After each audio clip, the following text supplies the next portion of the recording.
Position Don Melo. Ok, bien. Bien,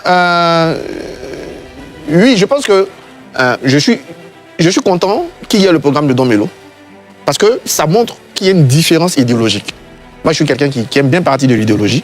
J'entends trop souvent droite-gauche c'est la même chose, on ne sent pas la différence. En fait, si, quand on regarde le programme de Don Melo, un peu moins celui de Simon Gbagbo, on voit bien qu'il y a une différence idéologique.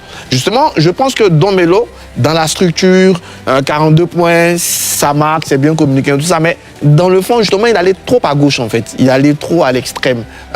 Moi, il se casse sa figure sur sa question de la souveraineté. Par exemple, pour lui, des accords de défense, c'est ne pas être souverain.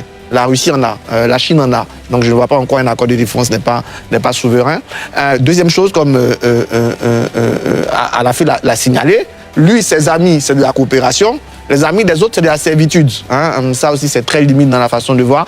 Et finalement, cet ancrage idéologique l'aveugle un peu et le garde dans souvent des choses qui sont déjà faites, qu'il ne voit pas, on peut en citer. Il parle par exemple de rediscuter des contrats.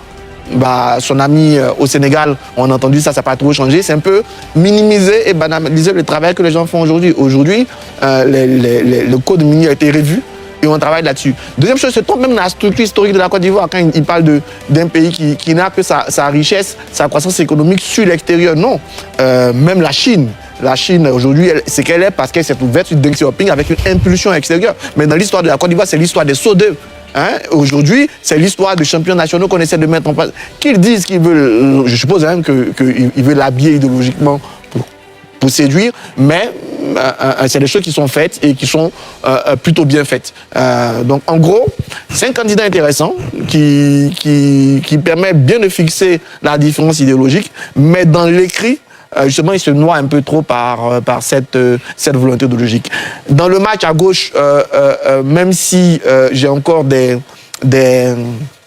inquiétudes, parce que dans le programme de Mme Simone Gbagbo, il y a beaucoup de fonds à créer, beaucoup d'allocations à donner, alors qu'on parle de déficit budgétaire, il faut qu'on réfléchisse au financement. Mais dans le match à gauche, je pense que lui, il est très idéologique, très souverainiste, mais Simone Gbagbo me semble pouvoir plus rassembler, plus attirer que lui. Maintenant, on verra comment il va expliquer ça.